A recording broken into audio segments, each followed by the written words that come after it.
বেদ কি? বেদের যে 4টে বিভাগ রয়েছে সেইটা আলোচনা করো। What is Ved? 4 different section of Ved. প্রাচীন ভারতের বিভিন্ন সম্প্রদায় প্রত্যেকে কিন্তু বেদের উপর কম কিংবা বেশিভাবে নির্ভরশীল।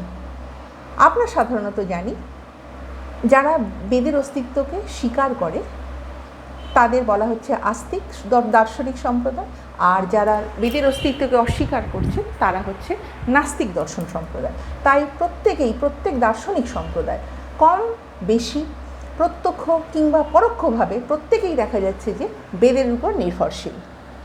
সম্যক জ্ঞান কী, প্রকৃত জ্ঞান কী, মোক্ষ জ্ঞান কী, এইগুলো জানতে হলে আমাদের প্রথমে বেদকে জানতে হবে। বেদ ছাড়া কিন্তু আমাদের সম্যক জ্ঞান, মোক্ষ এগুলো কখনোই জানা সম্ভব নয়। বিদ ধাতু থেকে বেদ নিষ্পন্ন হয়েছে এবং বেদের আক্ষরিক যার অর্থ হলো পবিত্র জ্ঞান বা পরম জ্ঞান। চক্ষু, কর্ণ, নাসিকা এই সকল ইন্দ্রিয়ের মাধ্যমে আমরা রূপ, রস, গন্ধ, স্পর্শাদির যে ইন্দ্রিয়জ জ্ঞান পাই পবিত্র বা সেটা কিন্তু পরম জ্ঞান নয়। অর্থাৎ ইন্দ্রিয়জর মাধ্যমে আমরা যেগুলো পাচ্ছি, এই যে পঞ্চ ইন্দ্রিয়র মাধ্যমে, সেগুলো কিন্তু আমরা বাহ্যিক জগতে সব কিছু পাচ্ছি, কিন্তু পবিত্র জ্ঞান বা পরম জ্ঞান কখনো আমরা এই যে পঞ্চ ইন্দ্রিয় এদের সাহায্যে পাই না। অতীন্দ্রিয়ের যে জ্ঞানটা হচ্ছে সেটাই হচ্ছে পরম জ্ঞান। আর বেদ নামক ধর্মগ্রন্থ থেকে এই পরম জ্ঞান লাভ করা একমাত্র সম্ভব। কাজেই বেদ বলতে বোঝায় প্রাচীন ভারতের সুপ্রাচীন ধর্মগ্রন্থ। আরও স্পষ্টভাবে যদি বলা হয় এটা এক প্রকার সাহিত্য, প্রাচীন ভারতের প্রাচীনতম সাহিত্য। বহিরাগত আর্যরা ভারতবর্ষে সুপ্রতিষ্ঠিত হবার পর ইন্দো ইউরোপীয় যে ভাষায় সর্বপ্রাচীন এটা একটা সাহিত্য। বেদ কিন্তু কখনোই প্রথম থেকে এটা লিখিত ছিল না।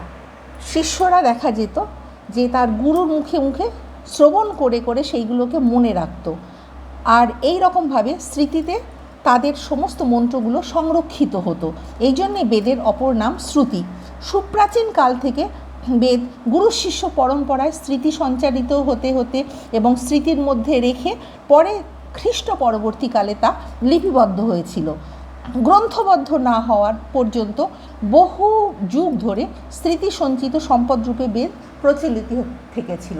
অর্থাৎ বেদ খ্রিস্ট যে পরবর্তীকালে সেইটা কিন্তু লিপিবদ্ধ হয়েছিল, আগে কিন্তু সেগুলো সবসময় সঞ্চিত হতো গুরু শিষ্য পরম্পরায় স্মৃতিরূপে। এইভাবে দেখা যেত যে দীর্ঘদিন ধরে গুরু শিষ্য এই রকম তারা পরম্পরায় তারা কিন্তু এই সাহিত্যের যে বিপুল যে ধারাটা তারা কিন্তু ধরে রেখেছিল।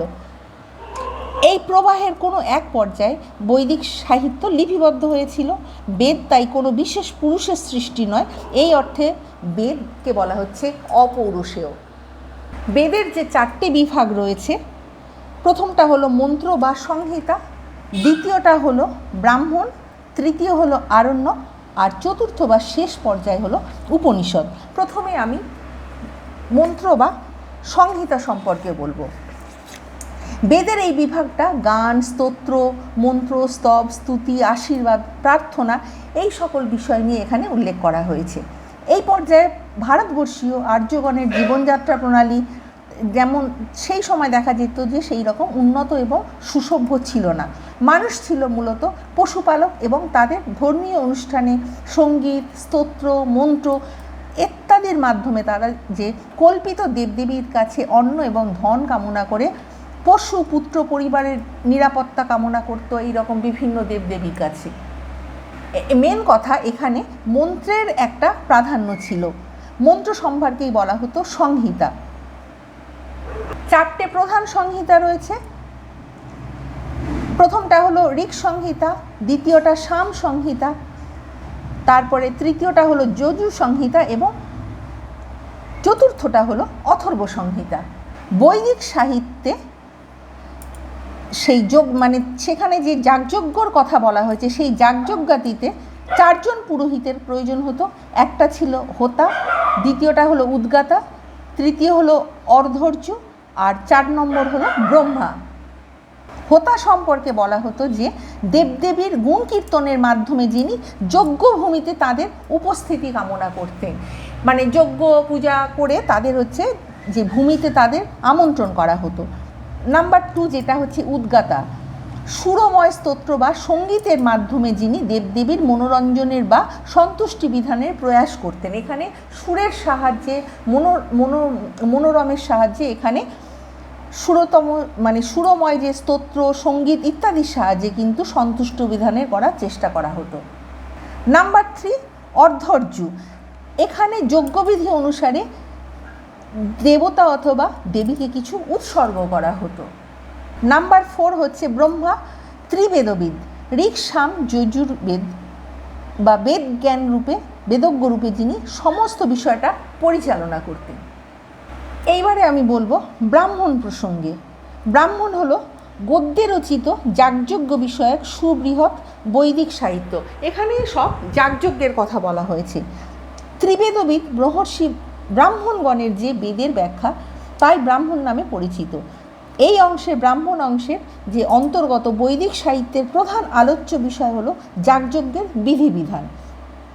কোন যজ্ঞের কী ফল, কোন যজ্ঞের পুরোহিতের দক্ষিণা কত হবে, কোন যজ্ঞে কী মন্ত্র কখন কিভাবে প্রয়োগ করতে হবে ইত্যাদির বিধিবিধান নিয়েই হলো এই যে ব্রাহ্মণ এই অংশটা। ব্রাহ্মণ অংশেতে দেখা যাচ্ছে 6টা বিষয়ের আলোচনা করা হয়েছে। একটা বিধি, আরেকটা অর্থবাদ, নিন্দা, প্রশংসা, পুরাকল্প এবং পরকৃতি। বিধিতে দেখা যাচ্ছে বিশেষ বিশেষ কর্মনির্দেশ বা যজ্ঞ নির্দেশ হলো বিধি।